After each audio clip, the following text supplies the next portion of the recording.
EROAD has quite a distinguished record in Oregon for a New Zealand company, which is kind of interesting.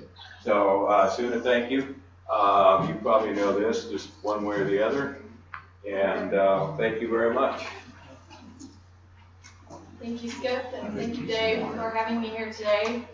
I have recently flown in from New Zealand, and I'm an import here now. I'm going to move here, so it's great to see everyone here. And excuse my New Zealand accent, it's still there. I've been asked to speak with you today in regards to the ELD compliance. I know it's a very hot topic, and and so I hope that this is quite a good takeaway for you today.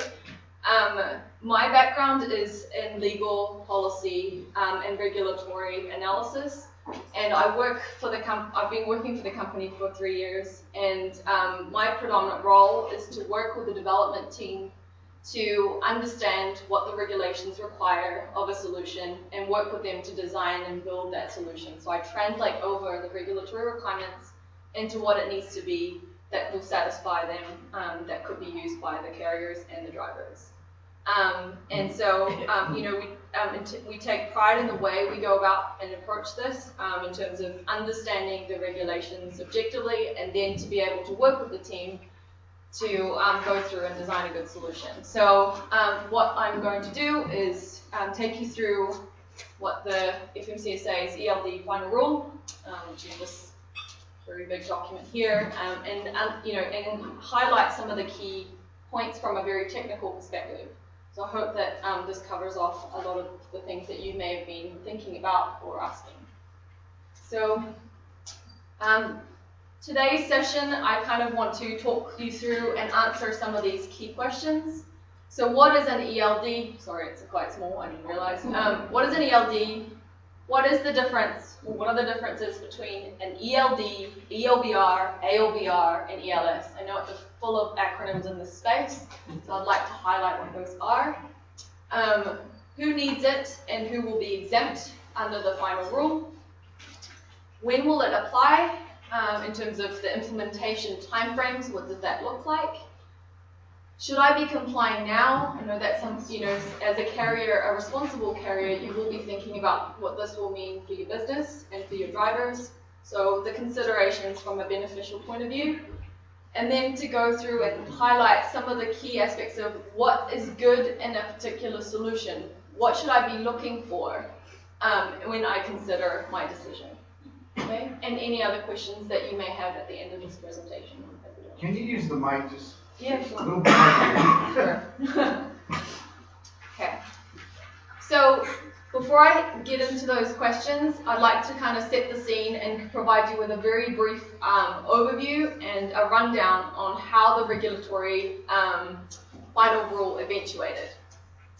So it kind of started in 2010 with FMCSA introducing the ELBR rule that actually set out this technical specifications under 49 CFR 39516 that outlined the technical specifications for an ELBR, which stands for Electronic Onboard Recording Device. And the policy around that was that was not mandatory, it was voluntary, but only mandatory for those that had that demonstrated serious non-compliance with hours of service requirements. But what happened was OIDA, the Owner Operators Association, had petitioned to the Court of Appeal that was actually reviewed, and the 7th Circuit had vacated the rule by saying that FMCSA did not consider the driver's harassment issues, and that those needed to be addressed before this rule could actually eventuate. So the rule for ELBR was then vacated in August 2011. Now, after that, in 2012, the Congress passed MAP 21, which then provided the mandate for FMCSA to adopt regulations that outline the technical specifications that will apply to carriers and drivers to use the ELDs. So that provided FMCSA time to actually go through and review and address those driver harassment issues that were highlighted at the court. And then in March 2014, FMCSA then proposed the technical specifications and the policy rule that mandated for all carriers and drivers to have ELDs. And then there was a comment period that lasted for a few months that then was incorporated, that FMCSA then incorporated those comments and submissions into the final rule that was released in December 2015. Okay, so that's the background. Now, what's the policy rationale that FMCSA justifies for the ELD? I've deciphered them down to 3. They say that it will improve compliance with the hours of service rules. It will reduce the paperwork burden associated with the hours of service compliance. Now, this was the key aspect in which they did the cost-benefit analysis to determine that ELD, in terms of the regulations, was fit for purpose. And then finally, by utilizing the ELD, which is the electronic and automated way of recording hours of service, especially around the driving events, will lessen or reduce the number of falsifications in the records, and also improve the quality of what can be inspected by enforcement officials at the roadside, as well as in a compliance review. So with that brief overview of the regulatory context, I'd like to get into the details about what was said in the final rule with respect to the technical specifications. Okay. So what is an ELD? So in the final rule, a new provision in the definition section, 3952, states that electronic logging devices, or ELDs, means a device or a technology that automatically records a driver's driving time and facilitates accurate recording of the driver's hours of service and meets the requirements set out in Part B of this part. So Part B of 395. To drill down in the key kind of categories of requirements, you can see that it's not necessarily, even though the term is an ELD, it's not necessarily a device per se, but rather it's a technology platform. So it's a whole technology that will meet all of the technical specifications. That's what constitutes an ELD. So for an example, it's not necessarily just that hardware and the vehicle that will become an ELD, but it may be that the hardware will have an interface that the driver will carry around with them in a mobile device manner, or you can have that device that can be taken out and moved around. Because the driver does need to capture additional non-driving related events as well for their hours of service records. Secondly, it requires integral connection to the CMV's engine through the ECM that automatically records the vehicle's movement and operation. So a lot of the vehicle's engine hours, engine running time, whether the vehicle is moving, how far they've traveled, distance measured, those need to be captured automatically at the sequence in time. That's mandated under the rule. As well as those date, time, and location stamps are required at all of those status changes. And then there's the display and data transfer requirements that will have to meet and satisfy the roadside inspection as well as the compliance review at the site of the carrier. And then it also, as a technology system, needs to ensure that there's resistance to tampering and the ability to self-monitor and monitor the compliance of those devices. And detect any malfunctions that go on, whether it be by an external event such as the driver interfacing and they're doing so wrongly, or it's actually a system fault that actually eventuates, and that must be recorded. And it must allow for annotations by the driver and the carrier in order for them to correct for the records. And now this actually goes into the aspects around driver harassment, where because it is the driver's responsibility with respect to their own recorded duty status which is recorded electronically, they must have the ability to accept or reject any edits that have been suggested by the carrier. Okay, so those are just the key summaries from my perspective. Any questions on those fronts? Or I can address them at the end as well, because you... So, in terms of the ELD compliance requirements, what is a compliant ELD solution? It must meet two things. One is it's only an ELD once it is fully registered with the FMCSA's registry. So as a provider of an ELD solution, they must apply to be registered on this website, which will be publicly available. And they must go through that certification process where they justify and explain how all of the technical specifications are satisfied. Now, this registry is currently unavailable or not open yet. FMCSA will open this on February 16th when the effective date of this final rule happens. So this is a little blurb that's in the final rule, which outlines the current position of FMCSA. They say that technically there are only ELD-like devices in use today, as an ELD did not exist in regulations before today's rule. The agency assumes that many ELD-like devices could be made compliant with the ELD rule at a relatively low cost, but existing devices would likely need some modifications. What this to me suggests is that I know that there is a lot of literature that is out there and publicized out there in the journals and also media outlets that refer to an ELD, but what this is suggesting is that in the regulatory terms, there are no ELDs currently out there in the market right now. There will be ELDs once the providers will start to satisfy the requirements and register on that webpage.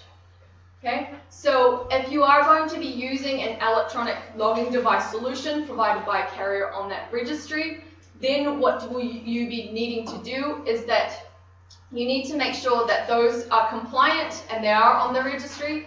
And I will go through what happens in the case of malfunctions later on in this presentation, but what will you need to do if there are malfunctions, because you as a carrier and as a driver have actually a responsibility under the final rule to ensure that you rectify that in good time, or 8 days actually, if you have a period. If that does not satisfy, then clearly the decision to go with that provider may not have been correct. So as the provider, it needs to be said that they need to take responsibility for care and due care with respect to how they've designed the solution, so that it doesn't eventuate in these circumstances often. Okay, to keep you safe. Okay. So, second one, to go through and understand the differences between the current technical solutions out there in the market right now. What is an ELD, EOBR, AOBR, and ELS? Now, before I go into this, as I was referring to when we talked about the regulatory context, there is no such thing as EOBRs in the market today. And the reason for that is because that rule in 2010 around EOBRs was vacated. Therefore, that 39516, which had that technical specification, no longer exists. So what actually happened is that any of those solutions that were considered to be an EOBR defaulted back to what remained available, which was 39515, which is the automatic onboard recorders requirements. So let me go walk you through what's currently available, which is, which are the three key things that I think we will need to differentiate between that will operate as an electronic solution out there in the market today. One being the AOBR, which is that middle column there, electronic logging system. Now let me just clarify what that means. Electronic logging systems or software, as FMCSA refers to, is referring to the applications that are on mobile devices. So it's those smartphone applications that replicate the recording of the hours of service requirements similar to paper. It's just in an electronic format. Whether it be on a laptop or a mobile phone, those are software, electronic logging software. ALBRs are slightly different in the sense that they have some connectivity to the device. There is a hardware unit that detects some things from the motion or the operation of that vehicle and links it to the hours of service requirements and meets the 39515. Now, the providers of those solutions need to self-certify that they meet the 39515. And then there is the ELD, and I would like to draw the comparison with what the ELD is requiring, as we move forward, and then ALBR and ELS. So some of the key aspects, each of the rows. One is engine connection. As you can see, for the ELD, there must be an integral synchronization or a connection to the vehicle to capture some of the events automatically. In particular, the engine power and hours, the motion in which they're traveling, miles driven, and this needs to be through the ECM, which is connected to the database of the motor vehicle. In terms of the AOBR, interestingly, that term of integral synchronization was referred to but wasn't defined, unlike the ELD. Therefore, there needs to be some connection, but the way in which it is connected, that's not really specified. In terms of the ELS, there need not be a connection. Recording of location. Under the ELD, there is a requirement that the location is captured in a particular manner at particular instances. In particular, you need to capture them at all duty status changes, and it must be captured at certain other events as well, such as when the vehicle is vehicle engine is switched on and switched off, as well as every 60-minute incremental intervals in which the driver is in driving status. Okay. Under the AOBR, it's only required at the change of duty statuses, and it does not need to be automatically captured. It can be captured by the driver manually entering those in. And under ELS, of course, there's no requirement aside from the duty status changes and manual and automatic.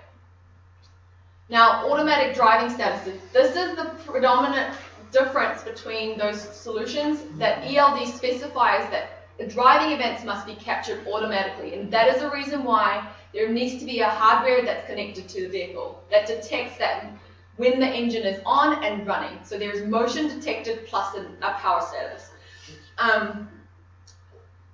But this is not required under the AOBR and ELS.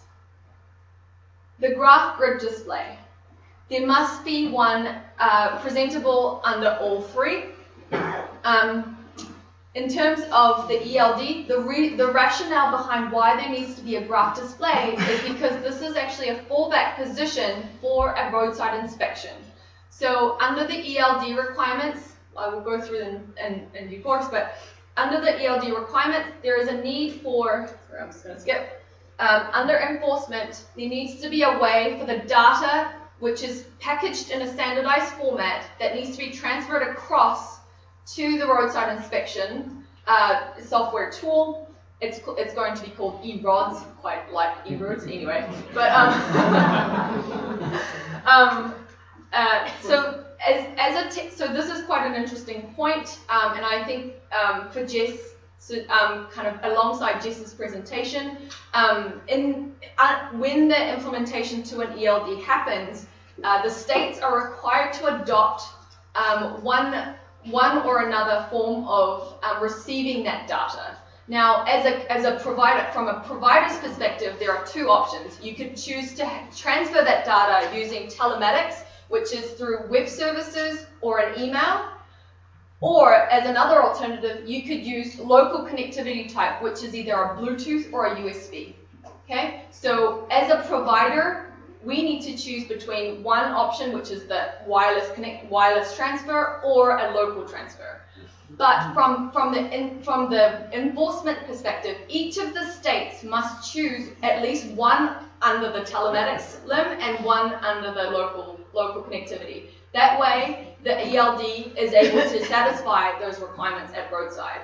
But in the case that transfer does not occur for whatever reason, because there's a lot of nodes that can go wrong, there must be a default backup, which is the display of the 7 days prior plus the current day on the device at all times.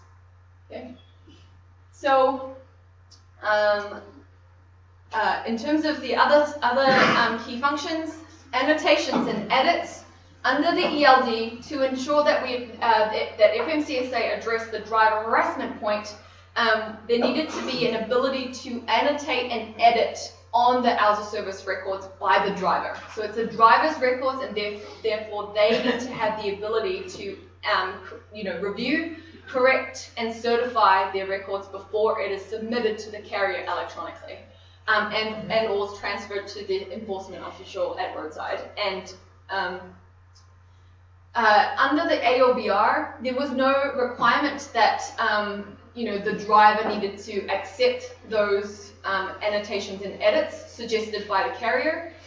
And the other thing is, as part of the requirements and to ensure that there's no coercion and harassment, the driver needs to make sure that if they do not accept the changes suggested by the carrier, then that version must remain pending, and the driver's records must, the systematically captured records plus the driver's certified records and then the pending records must all be stored on the ELD system. Okay, so what this actually demonstrates is that as an ELD provider, there must be an ability to ensure that the reports are versioned and available to the driver at all times. Yes. Quick question. Sure. Since we have a little bit of limited time. Sure. Is the technical information available, perhaps, that we can put that on the thumb drive for the? Oh, for sure. I will share this presentation. Oh, perfect. And as we're doing it in a timer, we'd really like to see what does EROAD's device look like and do. Yeah. Okay. Thank you. So, okay, I'll just walk through. I So, apologize. who needs an ELD? So these are the kind of last parts of the final rule. I can walk this through really fast, but all drivers that require RODS must transition to an ELD. So there is a little bit of difference between the proposed rule and the final rule here. Under the proposed rule, it subjected all drivers that currently require RODS to use an ELD. In the final rule, there are a couple more exemptions that were added.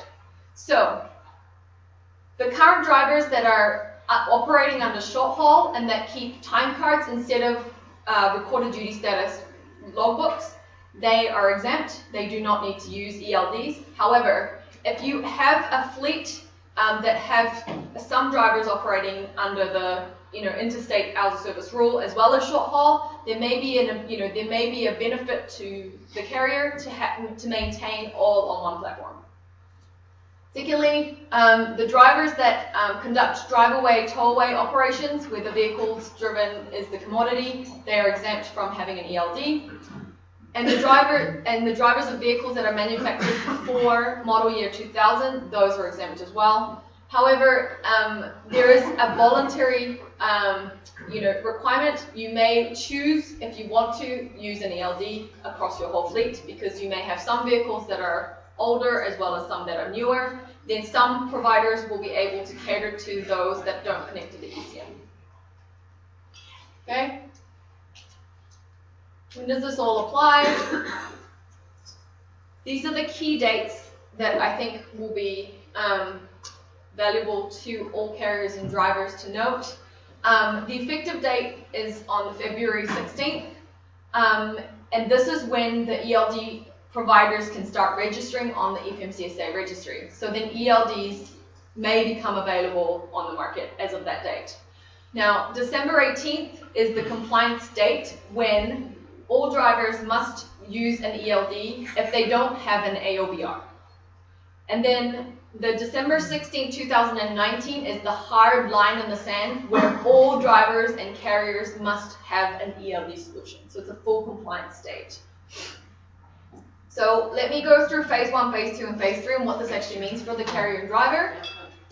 And maybe this is quite useful for you just from an enforcement perspective, because this is what they have to face at roadside and what they need to determine, and this is quite tricky. So During phase 1, between February of this year and December of 2017, carriers and drivers can choose to use all 4 of those different types of logbooks. They can be on paper, they can be on AOBR, they can choose to go with a registered ELD, or they can choose to be on using an electronic logging solution, an application.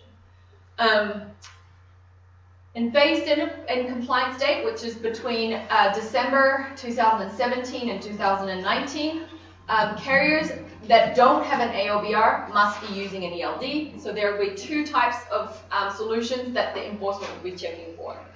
And then by 2019, there will be full compliance in phase 3, where it will just be the ELDs operating. Okay, you can see from the enforcement perspective, there's so many things to look out for. So so that goes to the point that Jess was making, that it's crucial that the driver and the carrier knows the system well enough when they're utilizing that to be able to make sure that they're able to comply at roadside, because that makes everybody happier and makes that process a lot easier. And what distinguishes between a good solution and the best solution will be whether it's user-friendly and easy to adopt and easy to train for everybody. Okay, so should I comply now? What are the benefits of early compliance? Electronic solutions have the ability, unlike paper logbooks, to be able to provide the drivers with automatic prompts as to how they're doing with respect to their hours of service rule set. There's automatic alerts built into it, as well as some graphics to remind them whether they're due for arrest or whether they've complied and satisfied some of the requirements. So this is a demonstration of the EROAD solution here. We've got some of the violation markers that are visible and available for the driver that's communicating in real time to the carrier.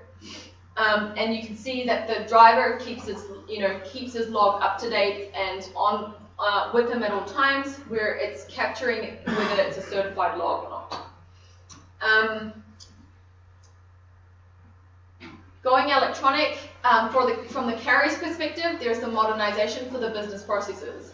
Having the records come electronically, and that record keeping for the duration of 6 months is stored and organized online. And it will simplify when you are subject to a compliance review or an audit, that you can pull down those records and show them in the compliant view, because it's already got all of those records processed in that way. As well as having the data come in from all drivers facilitates the ability to transform that into a timesheet report and integrate that with the payroll system. So the way in which the data comes in can be utilized for multiple purposes, and depending on the platform, it's able to be used for multiple purposes.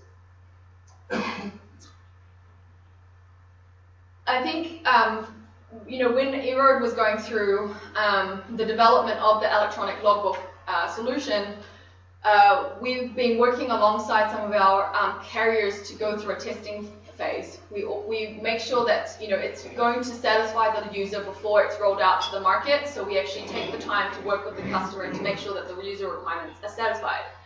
And when we did, it was quite evident that the transitional phase from whatever the driver was using at that point in time to what they were transitioning to, there was a lot of training requirements that needed to be had for not only the driver, but for the people behind the scenes that support the driver as well. And so what kind of training requirements can the provider provide to the carrier to make sure that that process is streamlined? Because there is a change management process, which is the feedback we got from the carriers.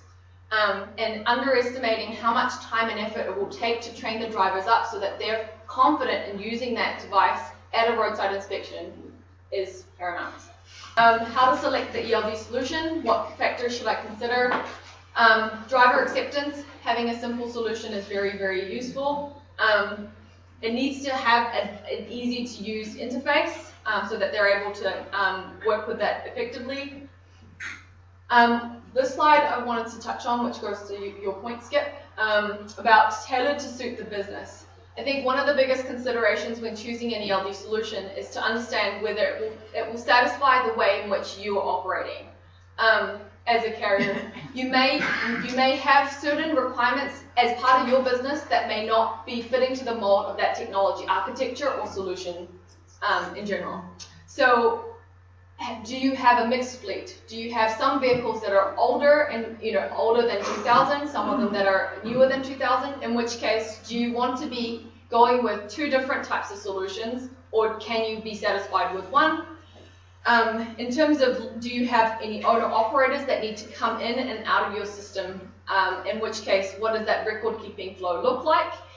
Do you have any leased vehicles in your fleet for seasonal work? I understand some of our carriers that use EROAD, they have seasonal peaks, in which case they may need to install ELDs as well as tax compliance solutions at only seasonal point in time. Do you have any team driving, co-driver, in which case is there logic built into the system that will satisfy that team driving events?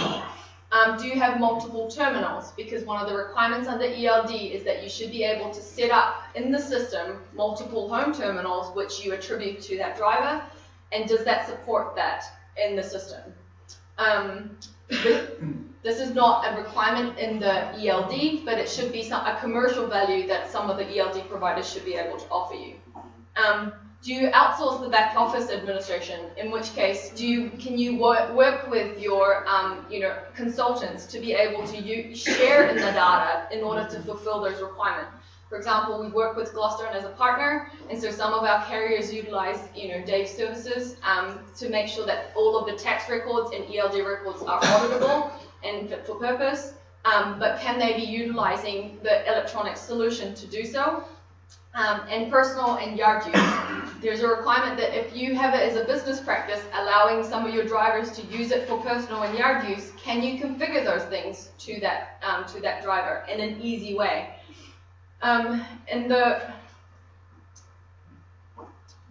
then finally, an accurate and reliable and secure device. As I was mentioning before, around malfunctioning devices, there is a lot of inconvenience for drivers and carriers if there is an ELD malfunction.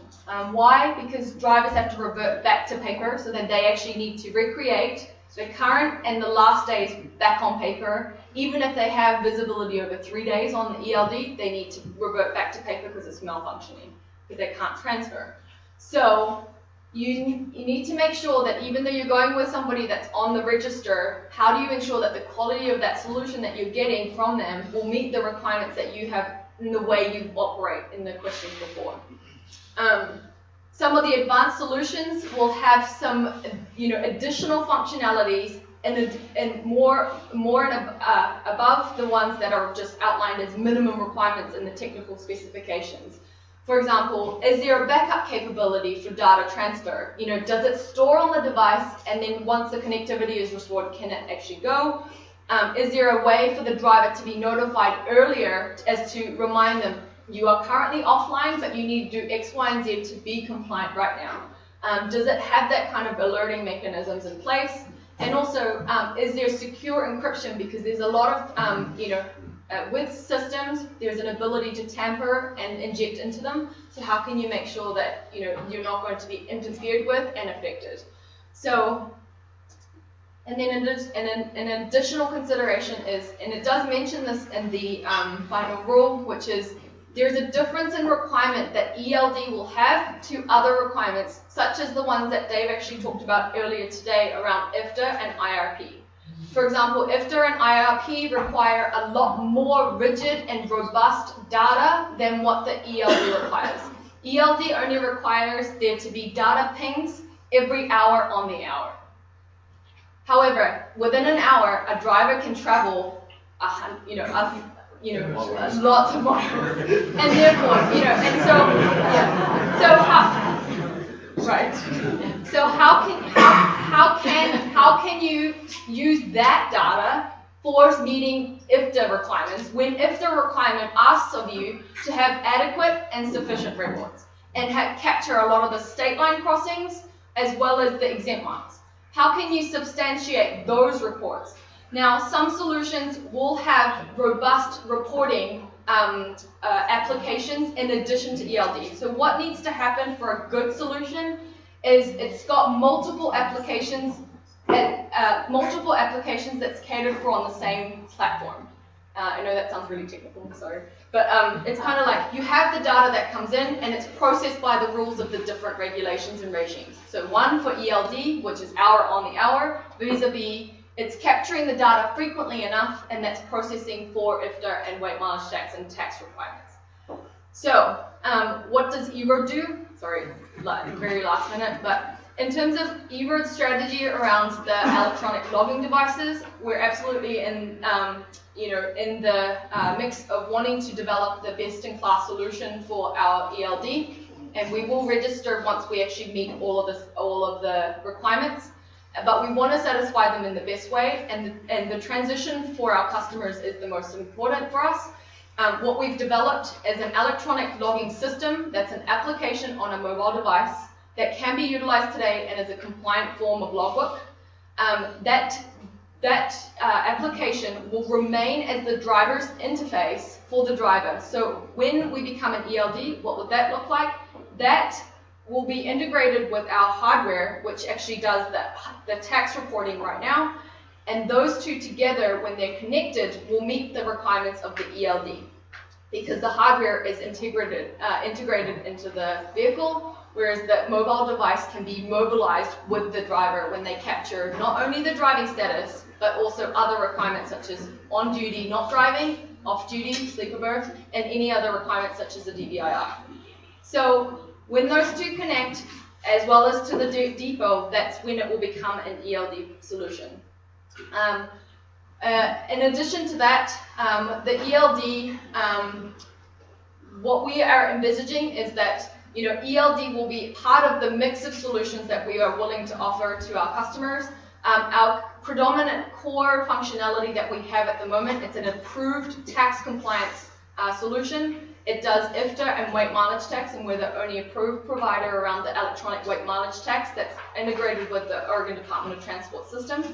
And so in terms of those applications, as well as ELD, we want to provide the best solution that actually meets the requirements of not only the carrier and the driver, but also the enforcement at roadside and the requirements of the auditors that are checking for the tax compliance as well. Thank you, Steve. Okay. One of the things that I might point out is that a couple years ago, ODOT looked for a private partner to do a project and a test study of viability, and EROAD was that partner. I learned about this at a conference a couple years ago, sitting with the president of EROAD, and I'm thinking to myself, yeah, okay, this is some sales talk. I know who they were working with. So during a break, I got on the phone and called Greg Delphante and said, hey, Greg, I'm sitting here with Brian, who says they did such fantastic things with ODOT. What's the true story? Greg said, no, that's the true story. They did a fantastic job, and we feel very comfortable working with them. So there's a lot happening in ELDs. I think probably the one thing as a consultant I would recommend is don't jump into it quick. We've got a little bit of time. Find your vendor, make sure they're doing what you need for your application, make sure they can give you the tech support that you need, customer support in the background, because some do it and some don't. So thank you very much.